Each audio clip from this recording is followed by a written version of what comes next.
الشيطان الرجيم بسم الله الرحمن الرحيم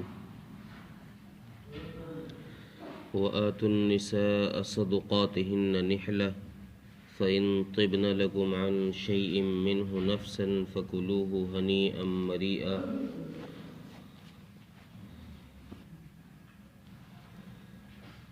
پچھلی آیت میں کثرت ازدواج کی وجہ سے، کثرت نکاح کی وجہ سے جو عورتوں پر ظلم ہو رہا تھا، اس ظلم کے دروازے کو رب کریم نے روکا اور فرمایا کہ صرف 4 تک تم نکاح کر سکتے ہو، وہ بھی اس وقت کہ جب تمہیں امید ہو کہ ہم ان میں انصاف کر دیں گے۔ اگر انصاف کرنے کی امید نہ ہو، نہ نبھا سکو تو صرف ایک ہی سے نکاح کرو، اور اگر اس سے بھی انصاف کی گنجائش نہیں ہے تو پھر صرف اپنی باندی سے ہی کام چلاؤ، اسی کے ساتھ رہو۔ اس آیت میں جو عورتیں نکاح میں آ جاتی ہیں، ان عورتوں کا نکاح میں آنے کے بعد ایک حق واجب ہوتا ہے شوہر کے ذمے۔ اس حق کی ادائیگی کے لیے اللہ تبارک و تعالیٰ نے اس آیت کا نزول فرمایا، اور اس میں جو کمی کوتاہی ہو رہی تھی، جو ظلم زیادتیاں زمانہ جاہلیت کے اندر ہو رہی تھی، اس کو ختم فرمایا، اور ارشاد فرماتے ہیں کہ تم عورتوں کو ان کا مہر جو ان کا حق ہے وہ خوش دلی کے ساتھ ادا کرو۔ مہر جو ہے یہ عورت کا حق ہے اور شوہر پر واجب ہے۔ تو شریعت نے حکم یہ دیا کہ یہ جس پر بھی واجب ہوگا، جس نے بھی نکاح کیا ہوگا، وہ اس عورت کو اس کا مہر حق ہے چونکہ اس کا، اس لیے اس کو ادا کرے۔ زمانہ جاہلیت کے اندر ہی کیا ہوتا تھا کہ جو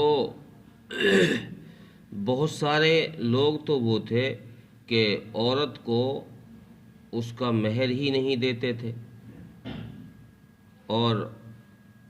کچھ جگہ پر کچھ لوگ وہ تھے جو مہر تو دیتے تھے لیکن اس مہر پر قبضہ عورت کے ولی کر لیتے تھے، یعنی جس کی پرورش میں وہ عورت ہے، باپ ہے، بھائی ہے، تایا، چاچا، جو بھی ہے، جس کی پرورش میں وہ عورت ہے، وہ لڑکی ہے، وہ اس کے مہر پر قبضہ کر لیتا تھا اور اس کا مہر قبضہ کے بیٹھ جاتا تھا۔ شریعت نے اس سے روکا، اور اس آیت میں خطاب ولیوں کو بھی ہے کہ بھئی تمہیں حق نہیں ہے کہ تم لڑکی کا مہر خود رکھ لو اور اس پر قبضہ کر کے بیٹھ جاؤ، اور شوہر کو بھی خطاب کیا کہ تمہیں بھی حق نہیں ہے کہ تم ان کا مہر روک کر رکھو اور ان کو ادا نہ کرو۔ تفسیر مظہری تو لکھتے ہیں کہ زمانہ جاہلیت میں یہ لوگ یہ کرتے تھے، رسول اکرم صلی اللہ علیہ وسلم کی بعثت سے پہلے، کہ ایک نے نکاح ایک کی لڑکی کے ساتھ کیا تو وہ نکاح اس شرط پر کرتے تھے کہ بھئی میں تیری لڑکی سے نکاح کر رہا ہوں تو اپنی لڑکی کا نکاح مجھ سے کر دے۔ مہر کوئی متعین ہی نہیں کرتے تھے، مہر ان کی نظر میں صرف یہ ہوتا تھا کہ تو اپنی لڑکی میرے نکاح میں دے دے، میں اپنی لڑکی تیرے نکاح میں دے دوں۔ تو شریعت نے اس ظلم و زیادتی سے روکتے ہوئے اس آیت کا نزول فرمایا، اور فرمایا کہ تم جو ہے عورتوں کا جو حق واجب ہے تم پر، یہ حق ان کو ادا کرو، یہ تمہیں روکنے کا حق نہیں ہے۔ اور ایک ظلم یہ تھا کہ لوگ اس کو دیتے تو تھے لیکن بوجھ سمجھ کر اس کو دیتے تھے کہ یار کیا کریں، مجبوری ہے، پھنس گئے، اب دینا پڑے گا۔ نہیں، جس خوشی کے ساتھ تم نے نکاح کیا ہے اسی خوشی کے ساتھ ان کا مہر بھی ادا کرو، یہ تم پر واجب ہے، یہ اسی خوشی کے ساتھ تمہیں ادا کرنا پڑے گا۔ تو زمانہ جاہلیت کی ان ظلم و زیادتیوں کو روکنے کے لیے اللہ تبارک و تعالیٰ نے قرآن کریم کی اس آیت کا نزول فرمایا اور شوہروں کو حکم دیا کہ یہ عورتوں کا حق ہے، اس کو خوش دلی کے ساتھ، بوجھ سمجھ کر نہیں، اور اس کو ولیوں کو بھی نہیں، عورت کو ہی ادا کرنا پڑے گا۔ آگے ایک بات اور ارشاد فرمائی، فَإِن طِبْنَ لَكُمْ عَنْ شَيْءٍ مِّنْهُ نَفْسًا، پس اگر وہ عورت خوشی سے تمہیں کچھ معاف کر دے یا اسی کچھ کے حکم میں ہے سارا معاف کر دے تو پھر تم اس کو کھا سکتے ہو۔ اگر خوشی سے معاف کر دے تھوڑا اس میں سے یا سارا تو پھر تم اسے کھا سکتے ہو۔ اب یہاں طیب نفس کہا گیا ہے قرآن کریم میں۔ آج بھی زمانہ جاہلیت کی یہ رسمیں بہت سارے علاقوں میں پائی جاتی ہیں کہ عورتوں کے مہر کے ساتھ جو کھلواڑ ہوتا ہے وہ اور چیزوں کے ساتھ نہیں ہوتا، کہ شادی ہوئے گئے 20 سال 30 سال 40 سال آج تک مہر ہی نہیں دیا، یہ کھلواڑ ہے عورت کے ساتھ میں۔ جب مہر متعین ہو گیا، مقرر ہو گیا، تو اب وہ مہر تمہیں ادا کرنا چاہیے اور وہ پہلے ہی اسے دینا چاہیے، پہلے ہی اس کو ادا کر دینا چاہیے۔ اگر کسی وجہ سے پہلے ادا نہ کر سکے تو بیچ میں جب ایسا موقع ملے، مہر معجل اگر ہے تو بیچ میں جب ایسا موقع ملے اس کو ادا کر دے۔ یہ نہیں کہ 30 40 سال ایسے بہت سارے لوگ میری نظروں سے گزرے ہیں، میں نے خود اپنی آنکھوں سے دیکھا ہے کہ جن کی شادیاں 50 سال کی ہو گئی، اب جب شوہر کا انتقال ہوا، ایسے بھی لوگ میں نے دیکھے ہیں کہ شوہر کا انتقال ہوا تو اب بیوی کو پکڑ کے لاتے ہیں کہ ان کا مہر معاف کرو۔ اب وہ کان میں کہتی ہے چپکے سے، اس کہنے سے معاف نہیں ہوگا، اس کہنے سے معاف نہیں ہوگا۔ قرآن نے کہا ہے فَإِن طِبْنَ لَكُمْ، کہ طیب نفس کے ساتھ، عن نفس، نفس کی خوشی کے ساتھ، دل کی خوشی نہیں، نفس کی خوشی، پورا بدن پوری باڈی اس کا نفس یہ چاہ رہا ہو کہ ہاں میں اسے معاف کر دوں۔ ایک ہوتی ہے دل کی خوشی، ایک ہوتی ہے نفس کی خوشی۔ حضرت حکیم الامت مولانا اشرف علی تھانوی قدس سرہ نے فرمایا کہ ایک دل کی خوشی ہے، ایک نفس کی خوشی ہے۔ نفس کی خوشی الگ چیز ہے، دل کی خوشی الگ چیز ہے۔ بعض دفعہ انسان کا دل خوش ہوتا ہے اس کام کے کرنے پر، لیکن طبیعت نہیں چاہتی، نفس نہیں چاہتا۔ جیسے رشوت کا مال ہے، رشوت دینے پر انسان کا دل تو خوش ہو جائے گا کہ چل اچھا ہے میرا کام ہو جائے، اسے نمٹا لو، لیکن اس کا جو نفس ہے یہ اس کو گوارا نہیں کرے گا کہ یار یہ غلط کر رہا ہے تو،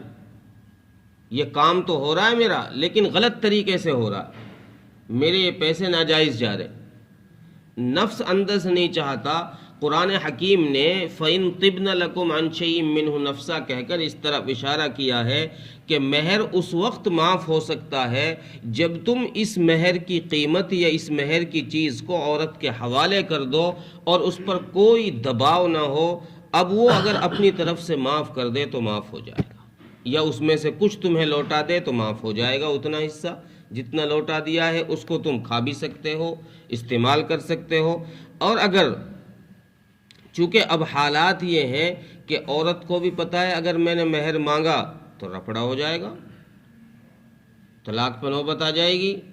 گھر سے بھگا دیا جائے گا۔ اس دباؤ میں آ کر اس عورت کو یہ خوف ستا رہا ہے کہ میں نے اگر اس سے مہر کا مطالبہ کیا تو یہ گھر سے نکال دے گا یا طلاق دے دے گا یا کوئی اور معاملہ ہو جائے گا۔ ایسے خوف کے عالم میں اس عورت کا اگر مہر معاف کرنے کے لیے شوہر کہہ دے کہ یار تیرا مہر ہے تو اسے معاف کر، اگر اس خوف کے عالم میں عورت نے اسے معاف کیا ہے تو معاف نہیں ہوگا۔ یہی حق ہے میراث کا، بہنوں کا اور بیویوں کا اور بیٹیوں کا، کہ جو اس خوف میں رہتی ہیں کہ میں نے اگر بھائی سے اپنا حصہ لے لیا تو یہ آگے پوچھے گا ہی نہیں، آگے بات ہی نہیں کرے گا مجھ سے، بلائے گا ہی نہیں۔ تو اس خوف کی وجہ سے وہ بھی کہتی ہیں کہ چلو ہم نہیں لیتے۔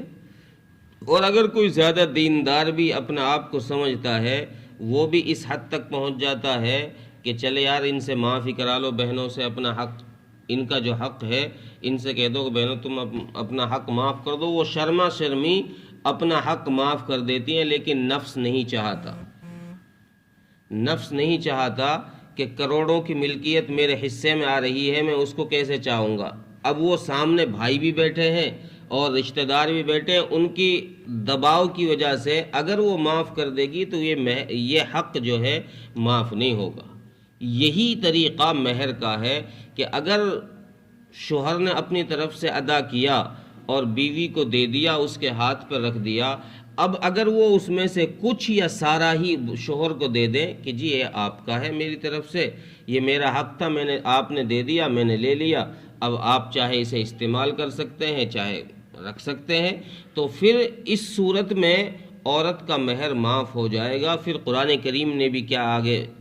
بہترین جملہ ارشاد فرمایا، فَكُلُوهُ هَنِيئًا مَرِيئًا۔ اب جب عورت اس کو خوش دلی کے ساتھ دے رہی ہے تو اب مرد کے لیے یہ اجازت ہے کہ اب یہ اس کو اپنے لیے خوشی اور مزیدار چیز سمجھ کے کھائے، کہ فری میں ملی ہوئی چیز، فری میں ملا ہوا مال آ گیا اب میرا، وہ تو حق چونکہ عورت کا تھا، اب یہ سمجھے کہ یہ میرے لیے ایک تحفہ آ گیا، اس کو خوش دلی کے ساتھ قبول کرے اور اس کو کھا لے۔ یہ ایک صورت ہے جو مہر معاف ہو سکتا ہے یا اس مہر کا کچھ حصہ معاف ہو سکتا ہے۔ اس کچھ کے حکم میں ہی سارا مہر بھی، مفسرین نے لکھا ہے کہ سارا مہر بھی اس کچھ کے ہی حکم میں ہے۔ قرآن کریم میں تو صرف لفظ آیا کہ کچھ معاف کر دے تو معاف ہو جائے گا، یا اس کو کچھ دے دے، اس کو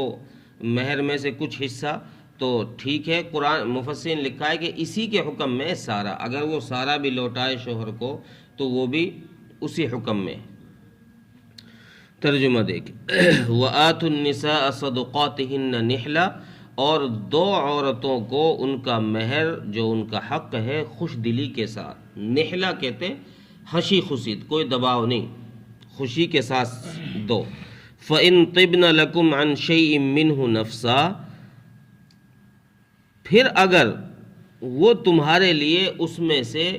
خوش دلی کے ساتھ کچھ معاف کر دیں، کچھ حصہ مہر کا معاف کر دیں، فَكُلُوهُ هَنِيئًا مَرِيئًا، سو وہ تمہارا ہے، اب تم اس کو کھاؤ خوش دلی کے ساتھ، مزے لے کر۔ اللہ تعالیٰ